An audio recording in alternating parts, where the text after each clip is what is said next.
자, 31강 하겠습니다. 202쪽입니다. 202쪽. 지금 양자물리학의 신학과 철학에 끼친 영향 대목을 보고 있습니다. 판넨베르크의 말을 이어서 결정론을 극복했다는 거예요. 신학에서도요. 뒤르가 말합니다. 저도 선생님 말씀에 동의합니다. 우리는 결정론이 보여주던 예측 가능성에 얽매여서 살아왔는데 그 속박이 끊어지고 만 거죠. 이제 미래는 예측할 수 없는 것이 되고 말았습니다.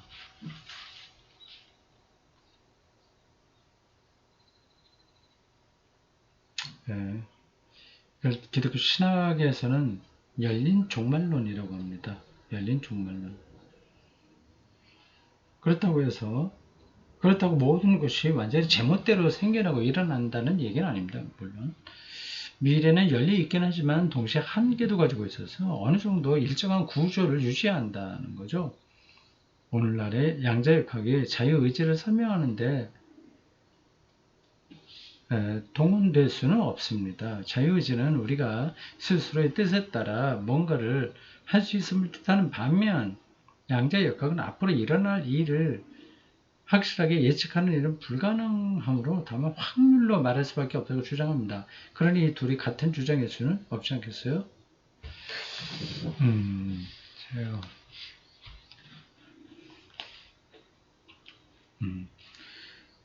오늘날 우리는 아무리 엄밀한 고전 물리학의 지배를 받고 있는 사물이라고 하더라도 우리 경험하고 있는 건 다 고전 물리학의 지배를 받습니다. 고전 물리학의 원칙과는 다른 성질을 가지고 있다는 사실을 알게 되었습니다. 게다가 이런 새로운 인식에 대한 해석도 천차만별이에요. 이런 새로운 생각이 담고 있는 수학적 물리학적 측면에 대해서는 다들 같은 의견이지만 그것이 무엇을 의미하는지에 대해서는 의견은 분분합니다. 원자의 차원에서도 모든 것이 결정론적으로 움직인다고 주장하려면 그냥 앞서 입장은 무엇인지 정확하게 말할 수 있어야 됩니다. 이때 우리는 전혀 통제할 수 없는 것을 왜 설명하려 드는지 자문하게 되죠. 또 과거와 미래를 관통해 일관되게 통용될 설명이라면 결정론밖에 없다고 고집하는 사람도 있죠. 그런 일관성 또는 확정적으로 설명하고 통제하기가 불가능한데도 말입니다.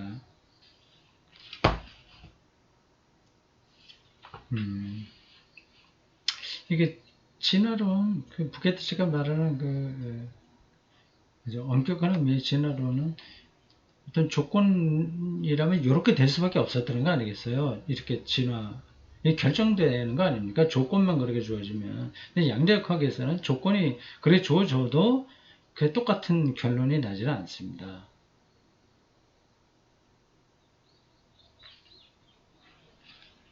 물리학은 어떤 것이 과연 철학적으로 적절한 설명인지 그 기준을 제시해 주지는 않습니다.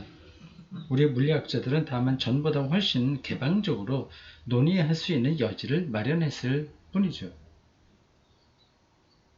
물질이 뭐냐 하는 것에 대해서 더 열어놓고 얘기할 수 있게 됐다. 양자역학에 의해서요. 그리고 물리학으로는 대답할 수 없는 분야가 있다는 사실을 알게 되었고요. 이게 중요합니다. 무지에 부딪혀서가 아니라 우리 질문이 아예 대답할 수 없는 성질의 것이기 때문입니다. 대답하려면 실험에 의해서 뭐가 똑같은 게 나타나야 뭘 얘기할 수 있는데 진짜 그렇지 않은 거죠. 하나님은 실험할 수 없는 거하고 비슷한 겁니다. 그런 사실은 물리학으로 하여금 혼자서 모든 문제를 해결하고 입증해야 한다는 부담에서 벗어나 신학과 대화를 나누게 했지요. 근본적으로 해답이 있을 수 없는 문제라면 물리학 역시 아무것도 입증할 수 없는 노릇 아니겠습니까? 그러니 자연히 신학과의 대화와 같은 자구책을 동원해서라도 그런 문제를 새로운 시각에서 이해하려고 노력할 수밖에요. 바른 태도입니다. 근데 부게드시 같은 사람에게는 뭐 신학자와의 대화 이건 뭐 아무 의미가 없어.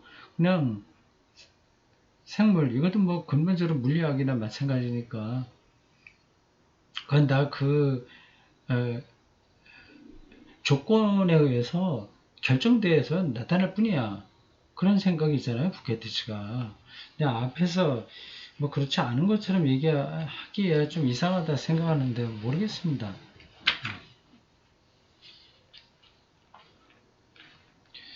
물리학자인 뒤로 선생님께서 성서를 인용하고 신학자인 파넨베르크 선생님께서 양자 물리학을 동원할 날이 올까요? 편집자가 이렇게 누가 했나? 하여튼 그 조그만 질문이 들어가 있습니다. 좀 힘들겠죠. 뒤로 하고 파넨베르크가 서로 대답을 합니다. 뒤로 그런 일은 없을 겁니다. 저기 성경 인용해서 뭐 얘기하는 없을 겁니다.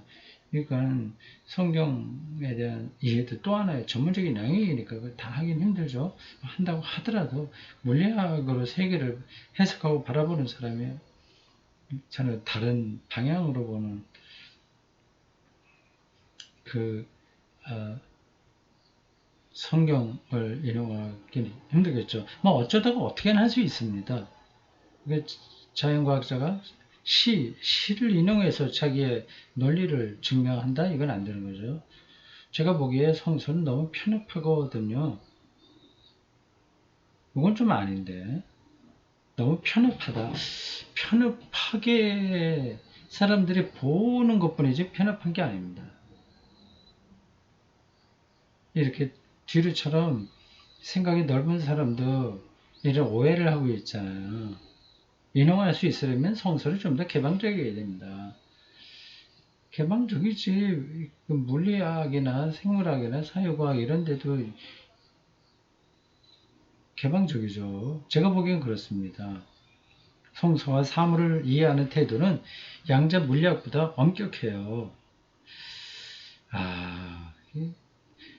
꼭 그런 거 아닌데 새하늘과 새 땅, 하늘이 풀리고 그 열린 종말론적 세계를 희망하고 있는데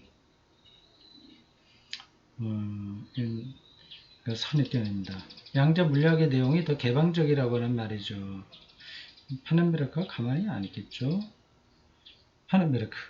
저도 양자 물리학을 직접 인용하기보다는 물리학자들의 이야기를 듣는 쪽을 택하겠습니다. 그들의 이야기를 듣고 그 이론을 어떻게 철학적으로 서술할지 함께 고민한 편이 나으니까요. 예를 들어 누군가가 우리는 더 이상 아무것도 객관화할 수 없다라고 말하면 저는 고민에 빠지게 됩니다. 원래 물리학을 지배하던 것은 극단적인 객관성이었는데 양자 물리학은 그런 객관성이 더 이상 성립할 수 없는 개념이라고 해버린 거죠. 객관성이란 것은 자연과학의 연구 대상인 현상이나 사물이 관찰자와 전혀 무관하게 존재할 때 가능한 얘기입니다. 그렇죠. 네.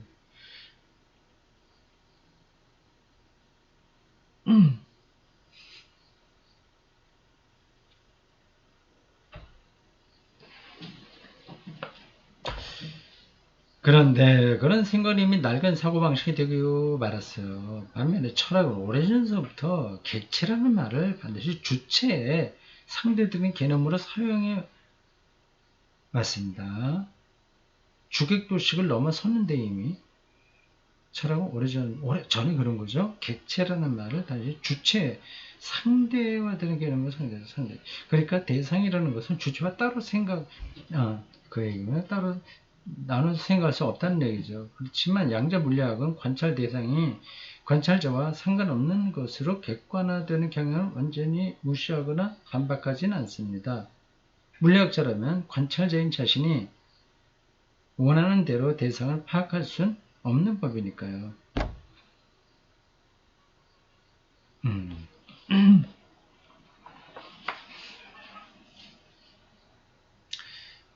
작은 질문. 양자 물리학이 철학에 끼친 영향이 있다면 어떤 것일까요? 무치로가 대답합니다. 그 질문은 대답하기가 쉽지 않군요.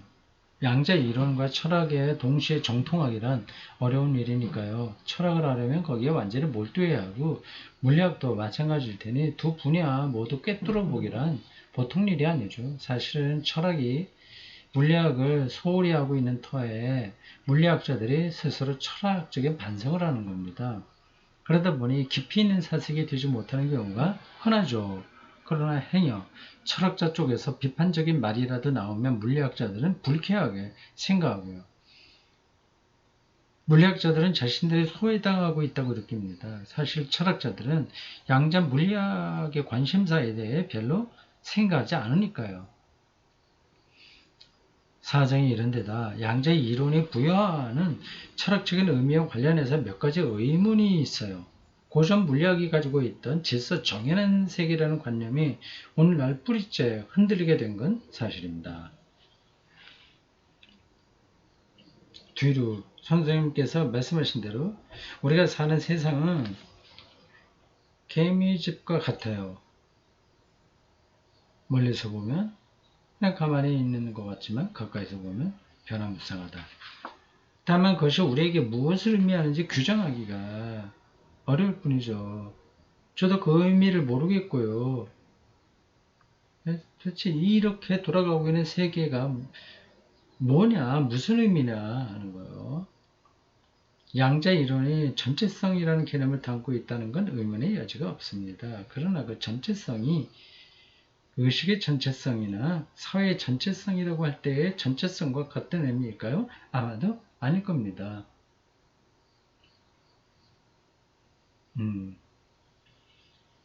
그 개념도 서로 생각이 다른 거죠. 말하는 사람에 따라서 달라요. 그러니까 일치된 견해에 도달하기도 어려운 겁니다. 전체성이란 개념을 너무 쉽게 양자 물리학에 결부시켜서 곤란하지 않을까 싶군요. 철학에서 말하는 이 전체성, 이거 용어를 따다가 물리학이 쉽게 양자역학에서 전체성 이렇게 하는 거 곤란하다.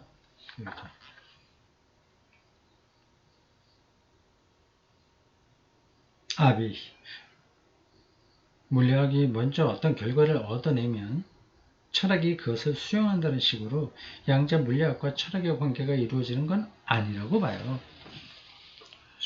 두 분야의 상호관계를 아주 정확하게 짚어낸 닐스 보어의 말이 있어요. 그는 양자 이론 탄생의 바탕이 된 경험들 하나같이 우리에게 철학적인 지혜나 진리를 연상시키는 것들이라고 했죠. 물리학이 성취한 내용 가운데 철학적인 개념들의 도움을 받은 것도 분명 있습니다. 그리고 물리학자들 말고도 아무도 물리학에 문제에 관심이 없다는 의견에도 동의해서 그냥 무시라고 그렇게 얘기하는데 그건 아니다. 자기는 뭐 다 관심이 많다. 얘는 사람들이 있다. 제 은사이신 폰 바이체커 선생을 비롯해서 아주 유명한 분입니다.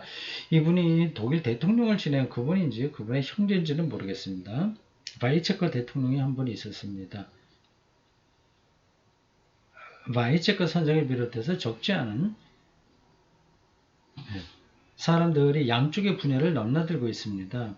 그런 사람들은 물체를 구성하는 소립자의 기묘한 속성을 이해하기 위해 노력해야 한다는 걸 잘 알고 있어요.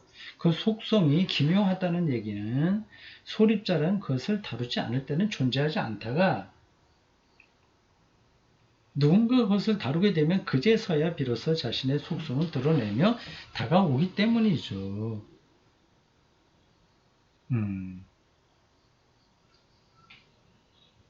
물리학이 이렇게 사물을 다루는 행위로 말미암아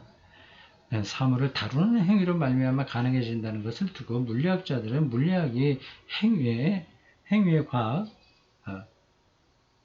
말합니다. 물리학은 이제 더 이상 대상에 관한 학문이 아니라 대상. 그럼 대상이 그렇게 객관적으로 그렇게 딱 우리들에게 되지 않으니까. 그 얘기죠. 양자역학의 이유는 그렇습니다. 더 이상 대상에 관한 학문이 아니라 그전엔 대상이었어요. 대상을 다루는 학문이에요. 관한 학문이 아니라 대상을 어떻게 할 수가 없습니다. 관한 이게 달라지니까 관찰자에 따라서 보는 시각에 따라 달라지니까 그거를 할 수가 없어요. 다만 다룰 수는 있죠. 이건 신학하고도 성격이 비슷합니다. 하나님에 관한 우리가 그 하나님 다 알 수 없으니까 우리의 인식 체계 안에서 너무 초월하시는 분이니까. 그러나 그분의 계시에 대해서 우리가 어떻게 반응하냐, 아니면 어떤 관계냐, 이건 이제 다룬다고 표현한다면 그 말은 됩니다. 이상의 이야기가 핵물리학에서 다루는 여러 현상을 이해하기 위해 자연 철학에서 말하는 내용들입니다.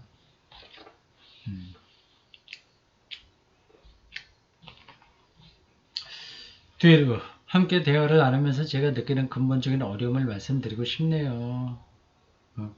어떤 용어에 대한 개념 차이죠. 그럴까? 저는 그렇게 보는데 이분 어떻게 얘기하는지 볼까요? 양자역학은 제기된 질문과 대답을 정확히 표현할 수 있는 언어를 독자적으로 확립해 놓고 있어요.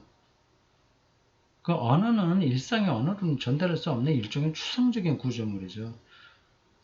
물론 물리학이 상당히 정확하게 기술하고 있긴 하지만 그럼에도 문제에 부딪히게 되는 건 물리학자들이 철학의 뿌리를 두고 있는 언어를 잘못 사용하기 때문이기도 해요. 뭐 존재, 전체성, 실체, 양자 이론의 성과를 정말 제대로 전달하려면 제3의 언어를 새로 만들어야 내야 한다는 얘기인데 그렇게 되면 양자 이론을 이해하기는 더더욱 힘들어지겠죠. 양자의 세계는 기존의 언어로는 담아내지 못한다. 그 얘기는 언어가 이미 축적돼서 어느 쪽으로 사용되고 있으니까 그 언어로 다 담아낼 수 없는 거죠. 오해가 되는 겁니다.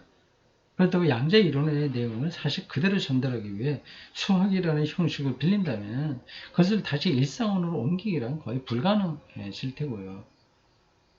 그 언어의 문제를 짚군요. 파는별입니다. 양자 이론같이 물리학자들끼리나 제대로 할 수 있는 그런 대화를 철학자들과 자유로이 나누기는 아주 어려울 겁니다. 지난 150년 동안 철학을 주도해온 사람들은 사실 자연 철학에 별 관심을 두지 않았지요. 그러다 보니 주류에서 벗어난 소수의 철학자들만이 자연 철학을 연구해 왔습니다. 요즘도 철학에도 정통한 물리학자들이 있긴 하지만 그 수가 얼마 되지 않습니다. 무칠러. 그뿐 아니라 정말 이상한 점은 자연 철학자들 자연을 철학적으로 사유하는 철학자들입니다. 자연 철학 말고 뭐가 있냐? 뭐 인식론적 철학이라든지 뭐 존재 철학, 뭐 두루두루 이런저런 이름을 붙일 수 있죠. 철학이라는 뭐 언어 철학 이건 유명하고 라는 분야를 외진 구석으로 밀어낸 거죠. 에른스트 카시러가 생각나는군요. 카시러는 물리학에도 아주 밝은 사람이었습니다. 양자 이론이 확립된 직후 카시러는 그에 대한 중요한 글을 몇 편 썼지만 아무도 주목하지 않았죠. 자연 철학이 사람들의 관심에서 그렇게 소외당해왔다는 건 납득하기 힘든 일이에요. 자연 철학, 자연 신학도 있습니다. 자연 신학에 대해서도 신학이 별로 관심을 갖지 않고 있습니다. 그건 관심 없는 거죠. 어떻게 다른 쪽으로 있습니다. 교회에서는 뭐 더 말할 것도 없고요. 파넨베르크. 네, 마지막 발언입니다. 신학도 마찬가지였지요. 18세기에 신학과 자연과학의 대화가 제대로 이루어지지 않자 이에 실망한 신학자들은 자연과학과 대화하기를 포기하고 신학의 테두리 안으로 돌아가 버렸으니까요. 말씀이란 무엇인가? 성찬, 종말, 칭의, 이런 걸로 돌아가고 자연에 대해서는 별로 이제 안 된다. 신학적으로 안 된다. 대화가 안 된다. 포기한 것입니다. 하지만 철학의 경우는 그래도 예전의 신학보다는 사정이 낫다고 봅니다. 제가 우리처럼 다시 대화를 시도하면서 어려움에 부딪히는 것도 과거에 겪었던 좌절 때문이죠. 그런 어려운 만큼 대화를 제기하는 의미도 크지만 말입니다. 그렇기 때문에 더더욱 분야 간의 대화가 절실히 필요한 게 아니겠습니까? 자, 여기까지 이제 양자역 과학이 신학과 철학에 끼친 영향 공부였습니다.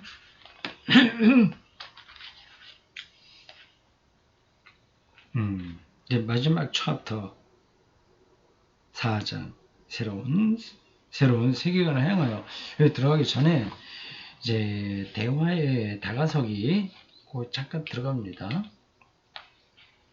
요거까지 오늘 좀 해보겠습니다.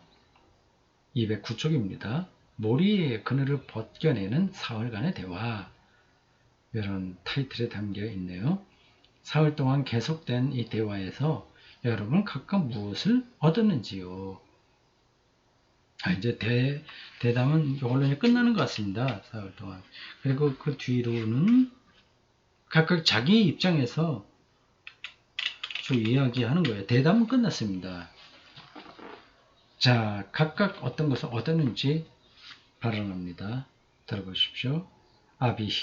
여기 모인 우리 5사람은 각자 다른 길을 걷는 사람들이에요. 이 대화를 통해서 우리 모두 각자의 길에서 한 걸음 더 나아가게 되었으리라고 저는 확신합니다. 대화를 나누다 보면 모리의 그늘이 한 커플씩 벗겨지기 마련이니까요. 우리가 여기 이렇게 모인 가장 큰 목적은 방송이나 책으로 이 대화를 접하게 될 사람들에게 학문의 각 분야에서 어떤 변화가 일어나고 있는지를 알려주기 위해서죠. 대화를 나누면서 우리가 마치 모든 것을 다 알고 있는 양 행동하지 않았다고 생각합니다. 다시요. 대화를 나누면서 우리가 마치 모든 것을 다 알고 있는 양 행동하지 않았다고 생각합니다. 그렇죠. 오히려 우리의 지식이 턱없이 짧다는 사실, 그리고 제기되는 질문들을 해명하려고 애쓸 뿐만 아니라 그런 질문들이 정말 제대로 제기된 질문인지 고민하는 모습만 드러났을 뿐이죠. 또한 독자들께서는 학문은 학자들에게만 맡겨둘 일이 아니라는 것, 그리고 민주사회에서는 모든 사회 구성원이 절대로 학문과 무관할 수 없다는 사실을 깨닫게 되셨을 거고요. 우리 모두에게 관계된 일이라면 결코 절대적인 권위를 자랑하는 전문가들에게 맡겨둬서는 안 됩니다.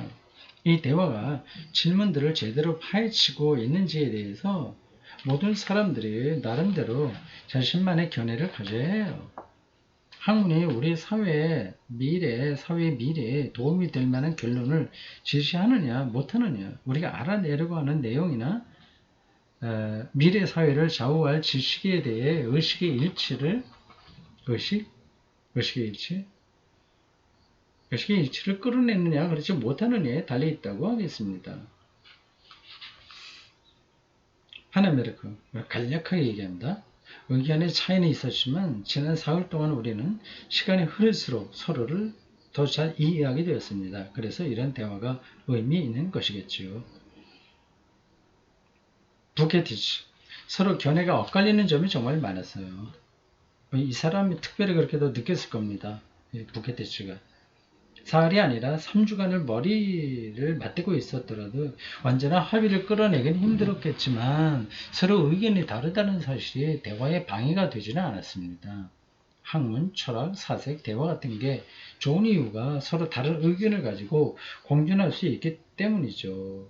이 자리에서 다시 한번 확인할 수 있었던 것은 시간이 좀 남았죠.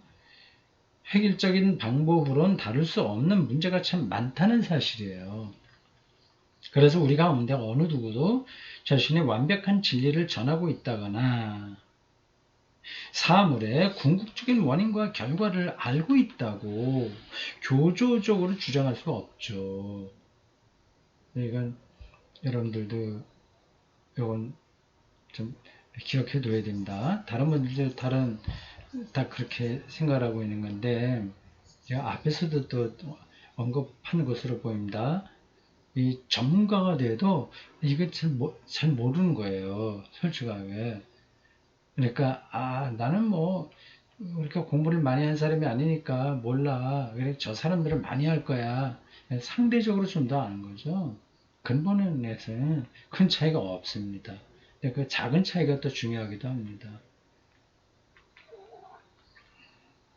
이 대화를 간접적으로 접할 독자분들께 뭔가 전해드릴 수 있다면 더 바랄 게 없겠지요. 그래서 선입견을 강요하는 대신 함께 대화를 나눔으로써 해결해야 할 문제가 무엇인지 독자분들께 어느 정도는 보여줄 수 있었기를 바랍니다. 각자의 전공에 따라 견해가 다르고 넘기 힘든 장벽도 있었지만 서로 존중하고 관용하는 가운데 대화가 이루어질 수 있다는 사실을 확인하는 것이 제게는 아주 뜻깊은 경험이었습니다.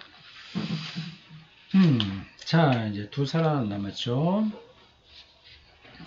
네, 무칠러. 저도 지난 며칠 동안 뜻밖의 놀랍고도 흐뭇한 경험을 했습니다. 여기 참여하신 분들의 저술은 이미 예전에 읽었죠. 원래 학문하는 사람들이란 게 다들 독서광 기질이 있잖아요. 그런데 막상 이렇게 쓰신 분들을 직접 만나고 보니 책을 읽을 때의 느낌과 전혀 다르더군요. 저자들과 함께 이야기를 나누는 동안 저는 책으로 접했던 견해나 주장이 어떤 맥락에서 나온 것이고 그 바탕이 무엇인지 그리고 저 자신이 그런 견해에 대해서 어떤 태도를 가져야 할 것인지를 훨씬 분명하게 알게 되었습니다.